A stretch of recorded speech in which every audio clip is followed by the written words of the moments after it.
Hey guys, Guardian Draco here to talk about two mistakes that I made recently that were very annoying. Thankfully, neither of them are going to affect me massively long term because of some things that happened, but let me begin. On Draco 2, I decided to farm the item and gold dungeons. Now, I wasn't doing this to maximum break a weapon or anything. You see, on Garum, I happen to have one sharpshooter, and here I happen to have a second one. And let's see, this one is limit broken almost completely. So I'm really only missing one. So I figured, let me go farm for that, okay? I did not need extra gold. I did not need extra items for leveling up my equipment, even though I did do some of that for the few equipment I had that needed it. But I was mostly out to get a maximum broken sharpshooter, right? And I only needed one more. So I actually needed two more, but right now I'm at one. And I figured, how hard could that possibly be? So I'm pretty sure I spent about a week and a half, maybe 2 weeks, which equates to like, I think 2,000, 3,000 stamina just gone on this.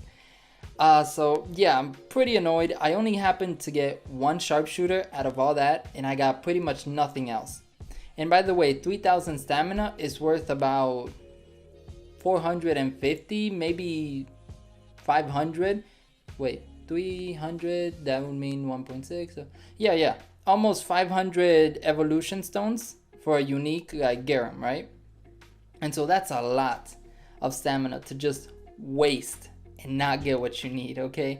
Now, thankfully, I think that this isn't such a bad thing, because I did get one thing that was god tier luck. Like, just, I've never seen it happen before. Beth's weapon, as you can see, has one limit break on it, and that's because farming the item dungeon, I actually got Beth's unique EX weapon. I don't know how. I didn't even think it was possible, but now I know you can get a unique hero's exclusive weapon farming the item dungeon. Now, I've done item dungeons in all three of my accounts when I needed to, and I've never gotten that. So I'm not going to tell you to go out and do that if you need to farm an EX, because it is extremely rare. Thankfully, because of that, I didn't completely waste my time farming the item dungeons. And I did get one out of the two sharpshooters, but I'm not about to invest 6,000 stamina to get the second one. Like, I'm good.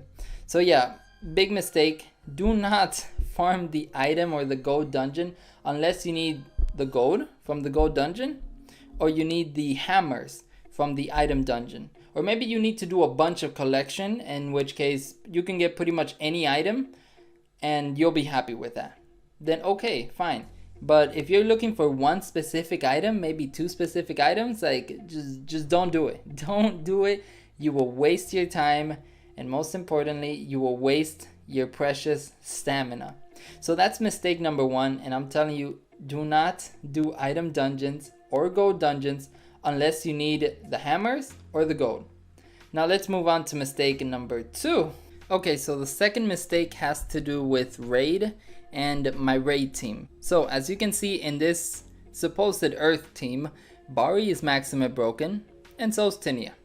Bari, not a big issue. That was in the past, before I knew that Bari would get destroyed in the meta and mostly be useful for only raid. So I'm not so mad about that mistake. It happens. I couldn't predict it. I was too new to the game, and even the game itself was still pretty new. However, Tinia, that one was recently, and oh boy, it was a big mistake. So I have Beth in the training room, and I am very reliant on Beth. I use her for Coliseum, I use her for Arena, and I use her for Raid. So Beth is a must-have for me. So I've been trying to get her out of training room. Right now I'm working on getting her evolution shards, and I had 700 hero crystals to maximum break her. I have enough awakening stones for everything. Like, I'm ready to go. I just need to continue farming evolution stones. But last raid we ended up top 200s, and it seems like the guild is just barely squeezing into top 150. So I thought, you know what, let me try to help them out. Let me just forget about the thing I was focusing on, and let me just try to do as much damage as I can. So I went with the only team where I actually counter someone in this raid, which is my Earth team. And so I decided to Maxima Break Tinia. And oh boy, that was a huge mistake.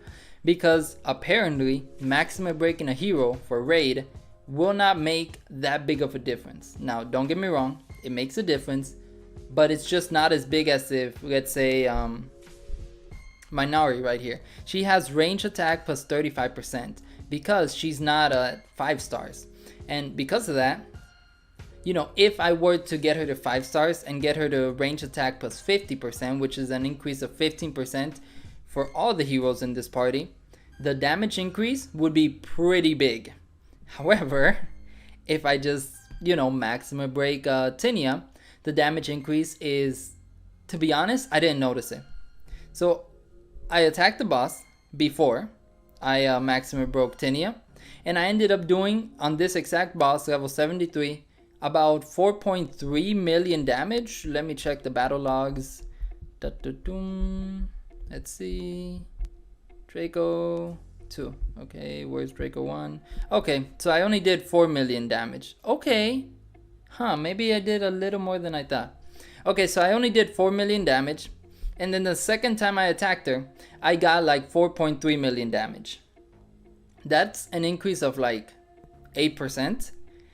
So, you know, it's more than I thought. I actually thought I had done 4.4 mil and then I had done 4.3 and I was like, are you serious? That's pretty much nothing. That means that I got lucky on the first hit. Turns out I only did 4 million. So you know what? It wasn't as bad as I thought. But still, it only increased by like 8%. Way less than what I was expecting. So I'm just saying, do not Maxima break your heroes just for raid. Only do that if you're going to be using them in Arena or Coliseum or some other game mode where you need them for that. Or unless you've already got your Coliseum and Arena teams completely settled and so you just want to focus on raid only, then okay, that's fine. But man, that put me behind by quite a good chunk. I'm probably gonna have to wait an extra 2 weeks on top of the 2 weeks I already have to wait to Maxima break my Beth up here. But yeah, just a warning. I don't think Maxima breaking a hero is going to be that important for raid. And maybe even for other content in general. Because, let's get out of here. So I can show you the stats that you get. Okay, when you Maxima break a hero, you get two things. One is you get to level up. And leveling up gives you stats. Like it gives you straight up more attack and it gives you more health. Maybe defense too. I think it does give you more defense as well. Like straight up numbers, like not percentages or anything, just straight numbers that go right into the stats. And then you also get percentage values. Oh, for example, you get plus 3 defense, you get plus 3 HP, plus 3 defense, plus 3 HP, and you get all these smaller nodes around. And then you get the one that obviously I went for, which is plus 6% attack and all these little attack nodes, but they're all percentages. And the reason why I think Maxima breaking a hero is becoming less and less relevant is because there's a lot of items giving you a lot of percentages. Now I will say the new items that they added give you specific element specific percentages rather than giving you straight up attack percentages. But something like the Guardian base camp right here, this kind of ruins the percentage side of Maxima breaking a hero. Because the more attack increase percentages you get, the less meaningful Maxima breaking becomes. Because the stat boost, like the direct stats where it just gives you numbers, no percentages, that's still useful. But the percentages, which is half of what you're getting there, become less and less useful. Especially as you start doing collection and that starts giving you percentages. Like I got plus 17% attack over here. Whoops. And then in the book I got plus 12, almost 13% attack over there. So as you get more and more straight up attack percentages, not elemental percentages, it's going to be less and less meaningful. And if you look at these items, I actually don't think that this one gives attack. No, that one doesn't give attack. But I'm pretty sure that the 3 stars, okay, maybe not this one, but maybe the other 3 stars do give attack. So I don't know. I think it's becoming less and less meaningful. So all I can say for the second mistake is you probably don't want to waste your hero crystals maximum breaking your raid teams unless you're very late game, because the damage increase is nowhere near as big as if you were just to... Can I click on this? Okay. As if you were to just get a character to 5-star evolution and max out their party buff. It's mostly their party buff that really makes a big difference. And then just having the right items. For example, if you have a water one when you're a water weapon when you're fighting a fire boss, that's gonna make a big difference compared to having an earth one or something like that. So just having the right weapons, it's probably, and the party buff maxed out, is probably more important than anything you can get from maximum breaking a hero. Anyways, those are my 2 mistakes. Hopefully it helped you guys avoid those.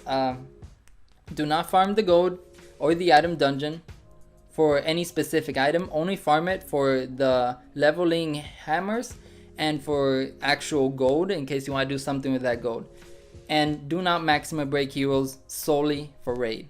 Those are 2 mistakes that you do not want to make. You do not want to waste your time, because time in Guardian Tales is literally worth as much as cash, like straight up. Anyways, that's it for the video. Hope you guys found it useful. Maybe consider subscribing for more, and I'll see you all in the next one. Bye bye.